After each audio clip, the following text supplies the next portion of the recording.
Hey,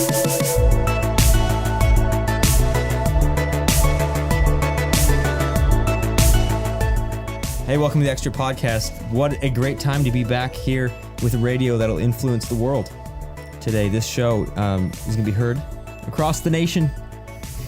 It's international, I think. International. I was told by somebody recently that we're really big in Sumas, Washington. Matsqui mission. We have a family in Sumas listening. There's like one guy in Sumas who listens. I know a few people who live in Sumas that come to our church. But you know, Abbotsford calls itself an international airport for the same reason, right? Yeah. They have one flight to Bellingham a day or something. There it is. Yeah. That's all We you go to need. Hawaii. Oh, can you? Yeah. From Abbotsford? Directly from yeah, Abbotsford? Yeah. Wow. And I think at times it's gone to Mexico direct. Wow. Wow. Well, there So you go. That's multiple countries. That is a lot of countries. And just like this podcast is blowing up as fast as the international airport is growing at the Abbotsford Airport. I'm joined around the table by Jeff Bucknam. Hi. He's a pastor here in Northview. I am. And I'm also joined by Greg Harris. He's a pastor here at Northview. Hello. They're both wearing plaid, which is typical Abbotsford attire. Is this plaid? Is this considered plaid? Greg's wearing a shirt that has stripes on it that are down and sideways, and he's asking if that's plaid, but they're not. It's not plaid like mine. Mine looks like kind of a tartan shirt. But yours has a lot of stripes on it, Jeff. Yeah, no. Okay, yeah. Is tartan a subset of plaid? The best thing to do on a podcast is to Talk talk about our about what shirts. people are wearing. I think people are interested in this. Yeah, they are. We're trying to create a picture for them, Jeff. Imagery. Daniel, I do have a question for you before we get going here, and maybe this is getting going.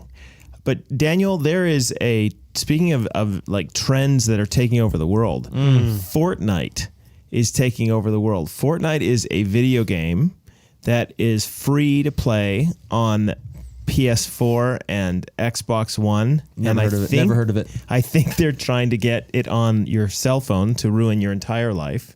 Right. But it's a game like Hunger Games where you're thrust into this cartoony island and you go around and you have to shoot people, but you can play in teams and stuff. So it's like cops and robbers or laser tag, but digitally. And there's no blood in it at all. But it's huge. So huge that people are doing Fortnite-y things not in Fortnite. So there's characters that can do dances and stuff in Fortnite, and that people I've seen people in basketball games doing Fortnite dances and wrestling contests doing Fortnite dances. It's and like things the new this. dabbing. But Daniel, you are a big Fortniter. You are. And you are quite a successful Fortniter from what I've been told.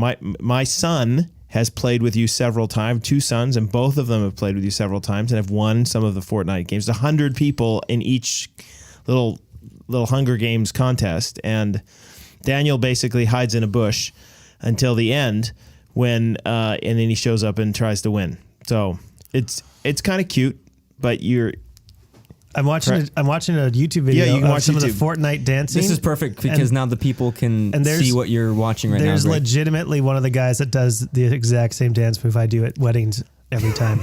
I have 2 dance moves and this guy's doing it. You were foreshadowing Fortnite. Which one? That dance move. Oh, you could do that? That's a tough move. I know. That's my only move. I worked on it very... It's a huge game. It is. Massive. And I would not be surprised if many of the people who are listening have either played or had their kids play. But if you don't know about it, we just want to let you know that it is a big deal right now. Is it a game that's okay for... It's like the ice bucket challenge thing of our day. It is. Really? Yeah, it's a big deal. Because it's free to play, so anyone can play it. It's good fun. Your kids play it? They do. Are you okay with that as a parent? I am. If there's guns, they're not shooting aliens. They're not. They shoot other characters. No blood in it. So it's very much like laser tag. How long does it take to play one of these Fortnite games? Oh, they're short. Well, sometimes you can drop in. Not that I've ever played, but you could drop in. I was just and talking theory. You could die right away, and so it took you 15 seconds. By die, you fall over. You fall over in the Yep. all the stuff that you're carrying, because you can carry all this wood and stuff to build. You can build stuff and all sorts of things. It sort of just pops out of you, but it's not gross or anything. It's a very cartoony world. Honestly, if you've ever been to Toontown at Disneyland. Have not. It actually looks like Toontown. Really? Yeah. It's it's a total cartoon. How does Fortnite make money off this? Advertisements? Through you can in-game purchases. Yeah. Ooh, so you the can buy, in-game you have to buy the purchase. dances, you But have it's to not buy a- the skins. It's not a pay to win thing. So but you don't get better things if you pay. Oh. So You know anyway, how you win? You know how you win, Jeff? Communication, it is. teamwork. My kids love it. It's actually quite funny. It is a very communal thing. My kids don't like playing alone. Cause they're like, we got to play with other people, and it is. It reminds me an awful lot of the many times that if you ever gone paintballing or laser tag. It is digital laser tag. This is the thing of video games I've never gotten into. You're a bit of a gamer though, Greg. Playing with other people, hate it. You are Really? I don't like playing with other people. I You're like kind of playing a- by But myself. you're not playing against them. You're playing you're playing against other people, but you're playing with your friends. I still don't. Greg, do you think that video games get a bad rap or an appropriate rap? So here's the rap. The rap on video games. Tell me the rap. Well, I think that they should be avoided. They are a largely bad influence, especially on young men, and that they're overly violent, at times sexual, that sort of thing. Certainly, there are games that fit that category, right? That are like that. So young children shouldn't be involved in some of them. But you've played video games a lot in your life. You're a big sports video game guy. Yeah. So I would say I would throw video games in with any other category of entertainment and arts, from literature to movies to television to anything else that you would want to include in that umbrella of entertainment.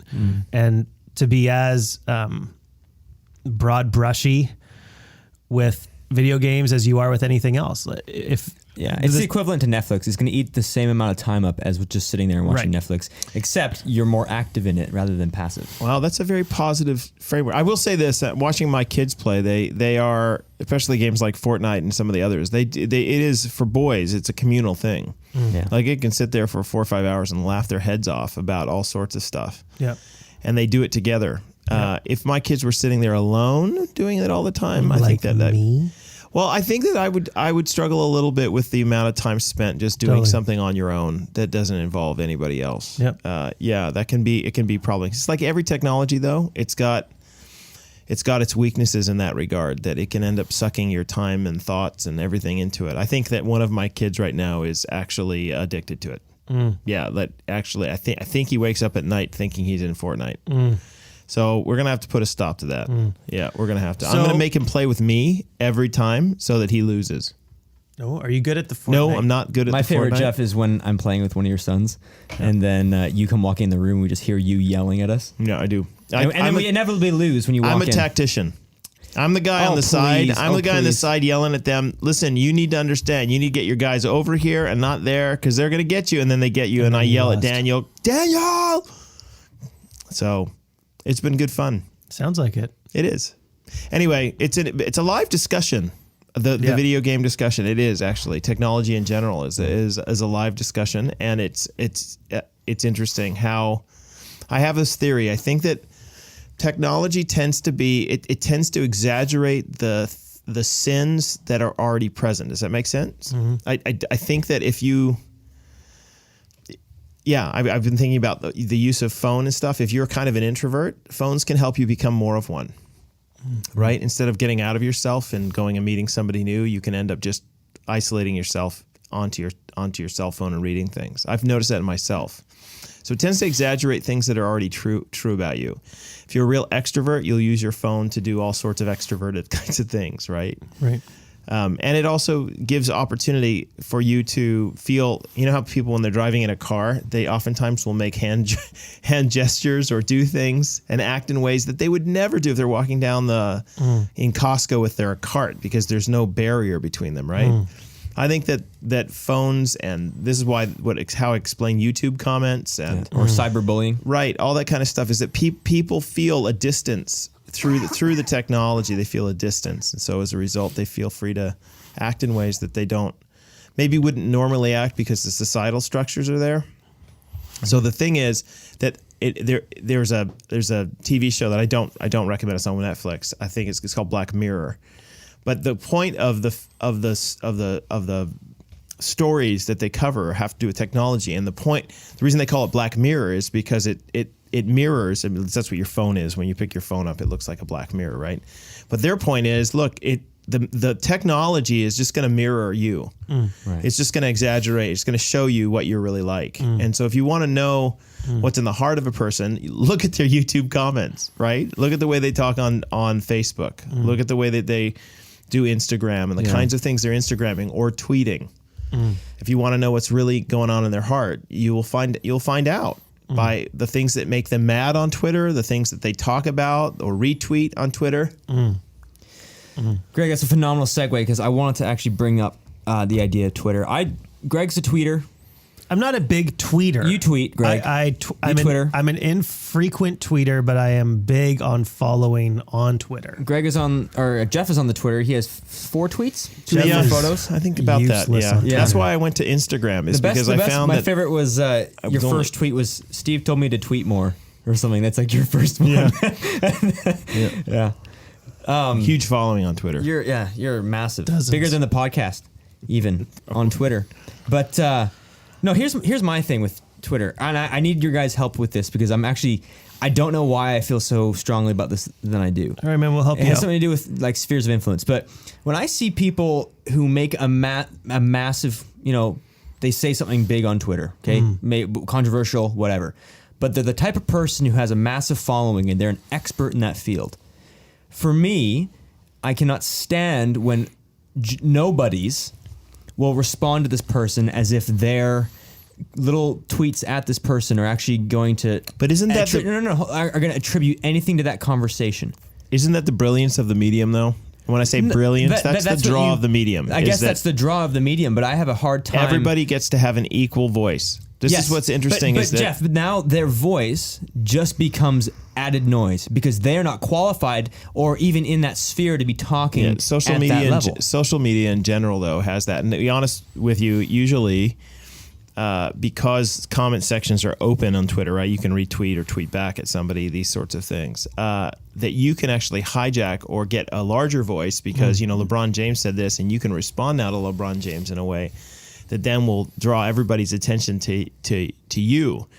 So somebody who might have 100 followers or 10 followers on Twitter, actually when they tweet on LeBron James, what do you call that? Tweet line or you call it? Comment, right? Reply. Their replies. Yeah. Now they're actually there's not just 100 people who Sure. are interested. Okay, so there's maybe, like whatever, 1.6 maybe it goes viral million. and they get a couple thousand followers. My point is they still do not have the credibility Of course not.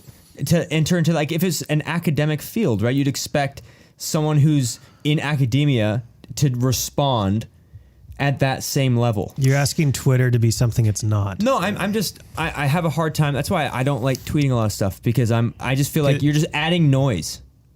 You just add noise that doesn't necessarily need to be Here's why heard. I disagree with that. Is that you're not adding noise because the only people who are seeing what you're writing as an original tweet are people who are already choosing to follow Not you. if you're responding in the comment thing at the person that you follow. If you're a person who insists on reading every comment on tweets or on blogs or whatever, like that's a different level of neuroses I can't help you with because it's just not healthy for you. Like, I very rarely will I indulge in the reply section because you're right. It doesn't It's a cesspool. It's not a great place to be. There's a lot of frog meme emoji guys that are just saying repugnant things. And so I think they're trying to build their own, fan base. They're trying to critique. What I will say though is that there are times actually where someone has a tweet or a comment, and since the characters have been expanded, you could argue if this has made it better or worse, but sometimes the replies by characters, it used to be 144 characters, and now I don't know it's the number. 200 and something. The character is a letter. 300. So you can only or a have space or whatever. Yeah. And sometimes the replies actually do add something formative to the conversation, where you can see an interaction between two people. And oftentimes the best interactions are between people who are they know each other and have a relationship with each other where they will be willing to go back and forth with each other on it. Like, I've seen friends who will engage with one another on Twitter over issues that are not like the biggest issues in the world, but not insignificant issues. And they'll have a back and forth dialogue and a little bit of a Twitter fight over it. And actually, see, I struggle. It can have a helpful. I think the medium conclusion. is clever. I just struggle with the idea that you can explain or have a dialogue with somebody with such a small amount of space. Mm-hmm. And this is one of the problems, is that you have to reduce basically your entire line of thinking down to this short. How do I make it super pithy? And so you end up getting just largely style over substance. So if I can zing you, then I'm going to win the debate. Whereas the content of what I'm saying might be meaningless, but the zing is good. Oh, look, he got him. He wins. So I just think what this is doing to public discourse, not that public discourse was great prior to Twitter, but what it's done to public discourse is kind of made it dumber, less nuanced, more zingy, more just like somebody like me who actually has a bit of a penchant for a little zing, two line, zings, can do better at it. And I just, that's part of the reason I'm not on it, because I know already that I'm tempted to respond. Half the people I'm tempted to respond. And honestly, most of the time when I'm on Twitter, I often want to just ask the traditional Saturday Night Live question. Really? Really? Like, really? This is really the way it is? It's because people speak in such dogmatic terms on Twitter about like things they're the expert, but they're not. Right. That's what bothers me. Right. But then in the end, you want to say, really? Is that really the way that it is? And really, are you willing to be consistent with that viewpoint across all of the other places that I know you to be speaking about? Really? So, but if I were to go on Twitter and just say, really, really, really, it's not a question about the people I'm critiquing. It's a question about the medium itself. It's basically saying, well, this is not really the place that you go to if you want to have huge substantive dialogue. And yet that's kind of where we have it today. Okay, so backing off of that then, because I have another beef where if we want to have substantive dialogue, Twitter's not the place to do it, so people write books. Well, it is the place to do it. I'm saying I don't think it's a helpful place to do it. And nobody wants to read books anymore because they're too long. Well, they're too long, but then you have people who do release books, but I find sometimes a lot of books, you have nothing new to contribute to this other than you have your name and your brand. Do you find that when you're looking at the consumer? Unfortunately, what's troubled all this. Okay, so why is somebody really big on Twitter? Usually because they're trying to build their brand. I mean, it's co-opted by the consumer mentality. So if you're a big personality, you actually have Twitter, and you have somebody run your Twitter. Because it's part of your name brand. And so the seeking after money has clouded a lot of this as well. And it's made it so that there aren't always genuine conversations being had by people. Everyone feels the need to kind of just, present themselves in a particular way. It's a difficult medium. I'm not going to lie. I think even the biggest Twitter folk would acknowledge that it's a difficult medium. Yeah. And one of the problems with Twitter is it heightens exponentially the idea that we all operate with our people who think like us, and then we are against people that Alan Jacobs, in his book How Not to Think, calls the repugnant cultural others. And there are these people that are out there, and you can't not follow them and see what they say, because no matter what they say, you're going to hate it. Yeah. And then you engage with them. And what Twitter's done is it's made your pool of your echo chamber bigger and your repugnant cultural others bigger. And it just polarizes. It's a tribalism kind of thing. Yeah. It's a massive tribalism, which is a huge issue with the medium, is that if you're only following the echo chamber, you're going to think that there's no other conversations happening. Well, and the more that you click on those tweets, the more they're going to appear up on your main feed. Right. And so then you just get sucked into it more. When I was in the States just a few weeks ago with some guys I grew up with in high school. I haven't seen them for a lot of years, but it was just interesting talking to them about the United States and the political culture there right now. Because living in Canada, even though I'm an American, I just don't connect with it that much. And I asked them, is it as bad as it seems? Like, are people as angry? And they were like, oh yeah, it's horrible. It's work. You can't say anything. We don't talk about politics. It's like a perpetual Thanksgiving dinner. Like, just don't bring it up. So the places aside, where do you bring it up? And they say most people will just do Facebook and Twitter. Yeah. And not so much Instagram, because it's just pictures. Do you know? Right. And that's kind of ruining the Instagram if you go in and make all your massive political announcements. Who wants that? You just want to see pictures. But Facebook and Twitter are the places where you do that. And I asked, do you think that I asked the guys, do you think that the proliferation of Twitter and what you just described, Greg, this kind of tribalizing has caused it in a weird way, it's not the only thing that's caused it, but like, is it caused in a weird way this kind of like polarized kind of in a way? So the only dialogue we're actually having is in this medium where everybody gets pushed to the margins and the loudest voices and the most zingy voices win. Yeah. Then has it just like deteriorated the situation on the ground so that people who actually probably wouldn't be upset with each other if they were talking face to face, because they would have to nuance their language and understand that what I'm saying, if I have a certain perspective on an issue, I would, I think about some of the stuff having to do with the race relations in the U.S. If I'm sitting in front of an Asian or an African American person, I'm genuinely probably going to listen to them and their viewpoint and say, actually, your situation growing up was hard, and I want to recognize that and actually affirm it and say, I didn't grow up with that situation, largely probably because I'm white. And so we could talk about what white privilege is and all that kind of stuff, and they would be nuanced in their treatment of me. Well, it's not actually your fault, and we don't hold you personally, responsible. That's the kind of thing that would probably lead to a lot more peace and agreement even. But you never hear it, because we're not communicating face-to-face over those sorts of things. We're communicating through Twitter. It's crazy.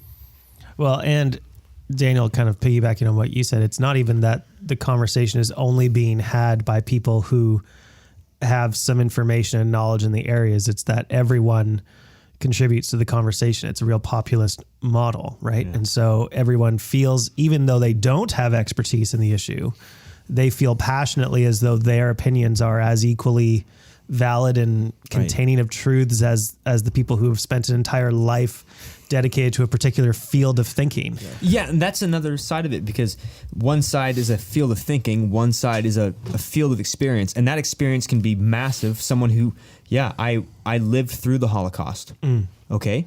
Or someone who will say, I'm a Jew. Like that could be, you might be 15 years old, and that doesn't necessarily, like, people will say, I'll see you in discussing race relations, right? Well, I'm a black person, and so therefore my voice has more validity than yours because I'm part of this tribe. Even if you haven't done the thinking for that, your voice is seen as being as more valuable than the other person who's done the thinking, or as valuable because they are of that. And it's kind of the experience side of thing. I just don't. That's kind of what bothers me. One of these days on our podcast, we can delve into the great joys of talking about intersectionality, which is a big deal these days. And most people who are listening to us probably haven't engaged much with the idea of they've engaged with the idea of intersectionality. They just don't know exactly what it means. If you go to a university these days, that's largely what you're taught in gender studies and things, is intersectionality. Anyway, this is getting deep into the weeds. Back to the surface. Daniel, you have some stuff that we're supposed to talk about. Gentlemen, let's just take a little pause here, a little breath, because that was I'm sweating after that. First the Fortnite, now the Twitter thing. Okay, Abraham, we're in it. We're doing Abraham. Well, we're kind of toward the end of it. Well, yeah, we're kind of towards the end. Mm-hmm. Two more weeks left. You're doing Abraham. I did Abraham this past week. Greg did Sodom and Gomorrah up in Tri-City Church. Yeah. How are folks doing up in Tri-City? They're great, man. Things are going really well up at Tri-City. It's if you live in the area or you have friends who live in the area. Port Coquitlam is where it is, just off of the Maryhill bypass. Yep. And they're doing a big push for Easter services. So if you live in the area, they have some handouts that you can get from their office that you can give to your neighbors and stuff. Do you have a hard time with the word handout there? I didn't know what to call them. Greg is working on becoming Tri-City's chief of outs marketing up at the Tri-City campus with Pastor Matt Glezos. Yeah, no, they're doing great work, and they're trying to get the people in the Tri-City area to know about where they are and what their Easter services are. So, yeah, it's going well up there. Nice, yeah. And Pastor Matt, friend of the show, And Is he? It'd be good to have him on here because I don't think he's been on here at all. No, he hasn't. Okay, so what? Abraham, you preached on Abraham. Anything did. you didn't say that you wish you could have said in the limited time? Yeah, man, there's a lot in the passage that I talked about that I could have talked about. I actually found one of the more interesting things that I actually included on some of the questions. I write a lot of the questions for the community groups, and one of the ones that I asked that I did not touch on at all was, what do you make of the idea that God kept Abimelech from sinning? So here's an example in the Bible of God deliberately keeping this man from sinning against him with Sarah, and scholars, I've made mention, scholars have tried to figure out, well, by what means did God do this? It's not totally clear, but by the end of the passage, you realize, actually, Abimelech has a disability apparently in having children with his wives, and his wives have a disability, and so most scholars that I have read have concluded that this must have something to do with his sexual function. There's something going on with him.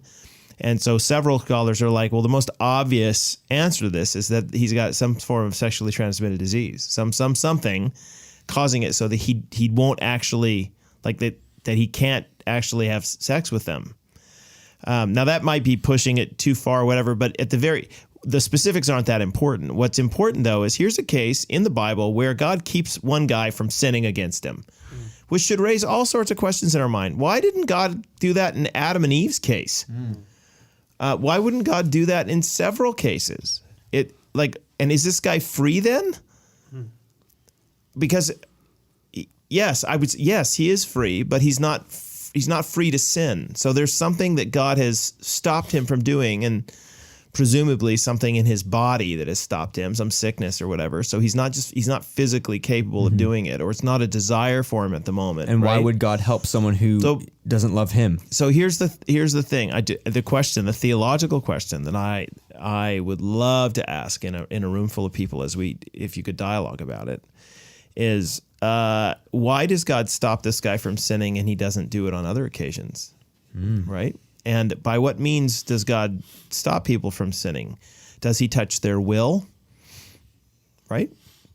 Because there's a place actually where I'm thinking about Hophni and Phinehas, the two sons of Eli, who it says the Lord wouldn't permit them to repent. So it goes the other way. So here's a guy who wants to repent, and the Lord won't do it. So what is that? And what do we do with that, Greg? Well, one of the things that I brought up in my sermon this past weekend that I talked about in the first service, but not the second one, because it was too long, the first service. At Tri-City. At Tri-City was this idea that you were preaching on Sodom and Gomorrah. Yeah. Genesis 19. Yeah. But I think it ties in, and if it doesn't, you can correct me and we can keep moving on. We often will function with this idea that ultimately God is love, and that is who he is, rather than what theologians call divine simplicity, the fact that God actually simply is.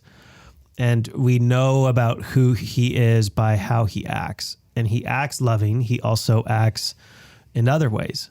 And so the way I'm tying this into the conversation here is the idea that God can have more than one character trait or motivation in doing something. Yeah. At times he may act in order to demonstrate his mercy or his grace. In other ways, he will act to demonstrate a different character trait like his justice or something else. And so moving in our mindset from this idea that God is love, and now every character trait needs to fit into that through that lens, moving away from that towards God is. But everything God does is loving. Are you okay with that? Everything God does is holy. Everything God does is righteous. Everything God does is loving. I don't know. I'd have to think about that. I think it's everything he does is loving. I do too, but we might not think it's loving. I think that all of his character traits touch all his other character traits. Right. So God is never non-lovingly righteous. God is always lovingly righteous. God is always holy.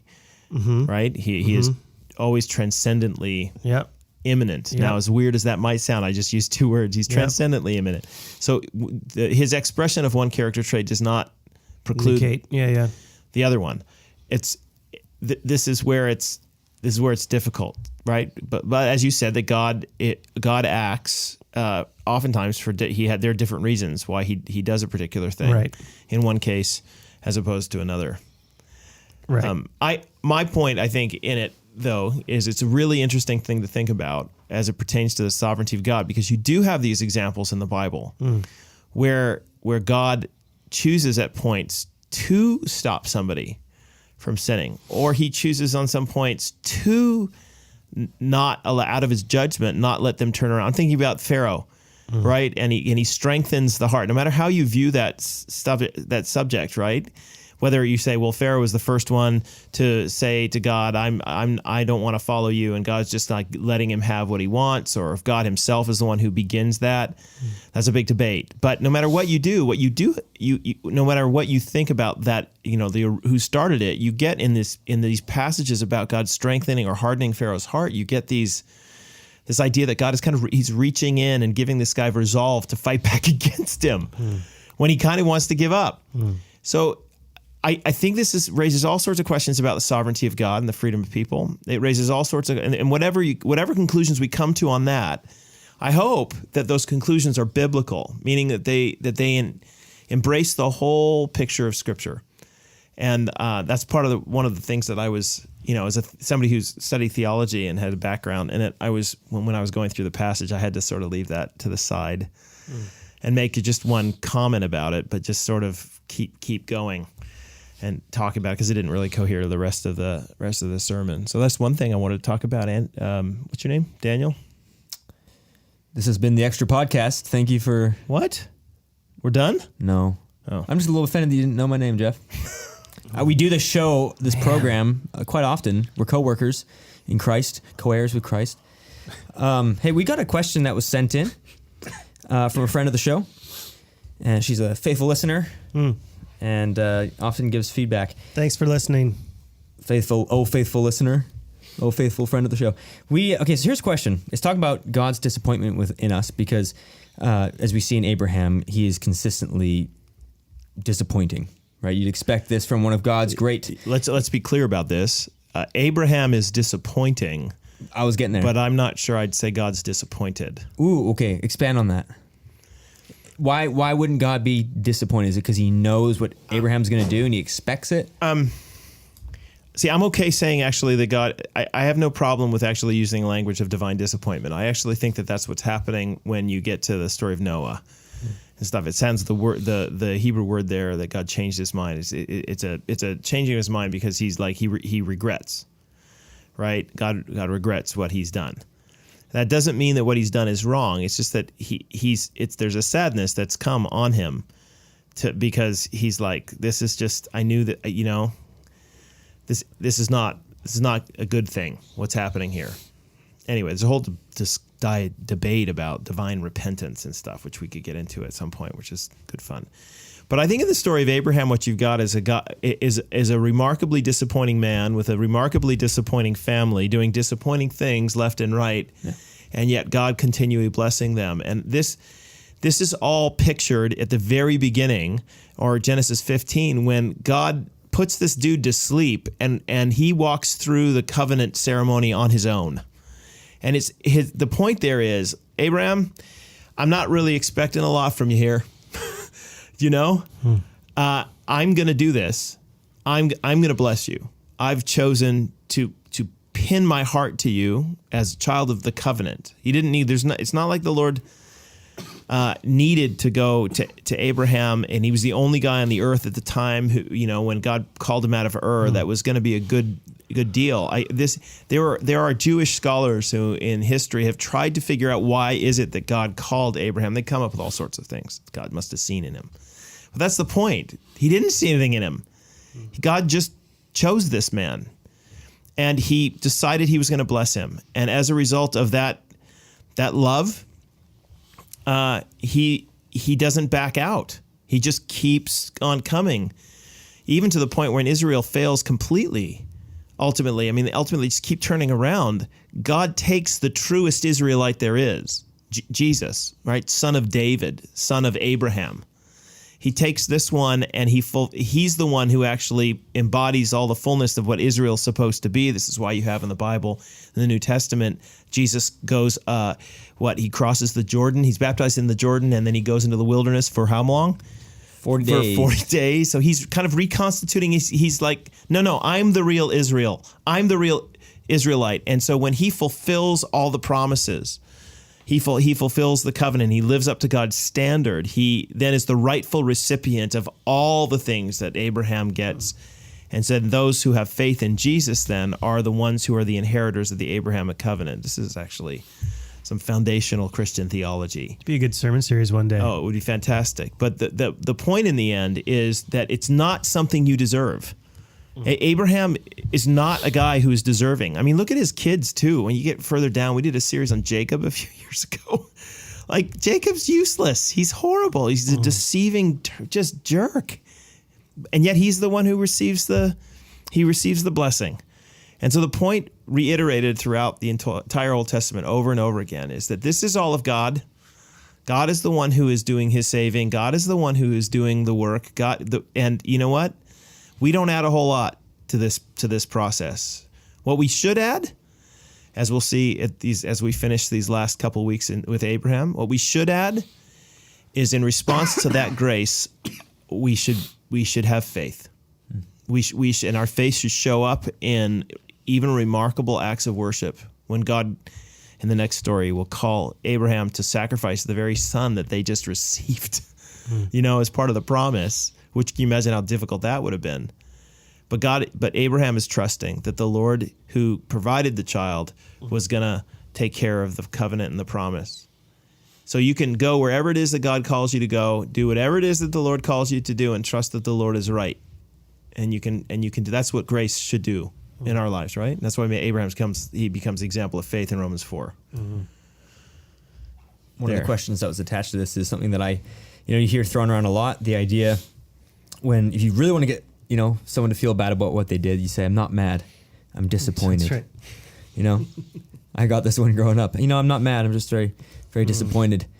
And Jeff says that to me sometimes, time to time, before the show, after the show, not live on the air. Actually, I think I usually say I am mad and I'm disappointed. I'm both. Both end. So if God knows then that his people are going to be disappointing, he chooses to love them anyway. Does he get mad at them? To the praise of his glorious grace. You wonder, why would he do that? To the praise of his glorious grace. But he gets mad at them? Yes, he does. I think that's the only way you can. So I read Hosea 11 at the end of my sermon this last week. Hosea 11's fabulous passage because it shows this, shows God at his emotional best, where you have God talking lovingly about his child, Israel, that he's brought up. Out of Egypt I called my son. I brought you out, and I led you by the hand, and I taught you to walk. And you're all this image of like raising this child, and yet the child turns away from you and runs away, and hates you and acts like you're awful and treats you with disregard and stuff. And then you get this right in the middle of it, this I'm so mad, I'm gonna judge you with the swords, and the Assyrians are gonna come and get you, and I'm not. You call me Most High God? Well, you're never gonna rise to my level. And then you have it switch back to this I can't do it. How can I give up Ephraim? How can I judge you and your cities like I did Sodom and Gomorrah? Even though I should, I can't do it. I've got to, my heart was my compassion is aroused in me, and I will not treat you as you deserve. So my point is that you see the emotional parts of God there, and I think that those emotions are all actually real in God. And yet at the same time, he always does what's right. All of his emotions are righteous. All of them. Amen to that, Jeff. I think we nailed it. I think we answered all of the biggest questions ever sent into the podcast by Art. And if you have questions, you can email them in to extra@northview.org. We will try to get to answer them. Especially we look for questions that are related to the sermon series, because we want to be able to answer those. And so we'll try and get to those. I think we've run out of time. Have we? We're doing a sermon series after Easter, Greg, on what? Is it Jude? Jude. No? Is it Jude next? Hey, Jude. That's the name of the sermon series is Hey Jude. So can I bring this up? We Jude is about Yes, what? Greg, the floor is yours. Thank you. Jude, it's going to actually engage a lot with false teaching, false teachers. That's what Jude starts by saying, I wanted to talk to you about this salvation we share, But I can't but I can't. because of this. Yeah, because of these false teachers. So it's fun. Steve Weens came up to me and said, "Hey, Greg, why are we calling this Hey Jude? No one's going to know who sang that song." No. And I said, "I think you're wrong." Yeah. And he said, "No, it's dated. No one's going to know that the Beatles sang Hey Jude." So this is one of my few good moments on staff at Northview was walking with Steve Weens. By good, I mean like I was right. And I'm walking with Steve Weens through our children's ministry and our youth staff, which is mostly people under the age of 24. Yeah. And every one of them knew the Beatles. And he said, "My son wouldn't know that." I'm like, "Well, that's your son's issue. Yeah. Don't blame the masses." Look at Steve looking through the lens of his own poor parenting. Do you know? What parent lets their child grow up not knowing who the Beatles are? Not only that, but how do you not name a sermon series about Jude, Hey Jude? Like, what else would you name it? That's a good point. Just Jude? Judy Bloom, Jude Law. Jude. Oh, Jude. Yeah. It's a strong name. It's a very popular name these days, Jude. It's a big name to live up to. Yeah. Don't you think? Jude is a he throws down. What do you guys call in hockey? I'm trying to get the words in my mind. What do you drop the gloves? Body checks. Ooh, drop the gloves. Was I right? Was that right? Gloves, yeah. Oh wow! Means Look fight. at me. Wow. See that contextualization that I just did there? Haymakers. We'd never know you were American. Haymakers are the punches. I watched. Can I recommend just as we go? I'm going to recommend something that was passed along to me by Steve Weens the other day. Speaking of Steve, Steve Weens, friend of the show. It is the 2018 Hockey Hair Awards on YouTube. Oh, nice. Yeah, and I learned that hockey hair is called salad, and the flow. The flow. I didn't know that before. The flow, that they call it. Yeah, that's great salad, which means apparently you've got some crazy hair. There's some pretty bad hair. Oh yeah, in hockey, and I recommend. I recommend the thing. Daniel. Brock Besser can do nothing. Daniel, when are you going to cut your hair? Daniel's got hockey hair. When am I going to cut my hair? Real talk. Probably when it's long enough to donate to someone who needs it, Greg. Are you making this do you feel terrible thing? about that now? Do you feel bad about what you just said? No, I'm committed to do you this feel bad or viewpoint. not? No, I don't actually even a little bit. Okay. You're going with the angle that this is for noble reasons. I arrived at that conclusion. Just now? Just recently? No, not recently. I thought, well, more and more people kept asking me, because at least Steve Weens will ask me at least twice a week. Yeah. For good reason. Yeah. And no, it's, honestly, it's growing on me. So thank you for listening to the Extra Podcast. We will see you next week, where Jeff will review his performance on Fortnite and how he did, and we'll let you know how that went.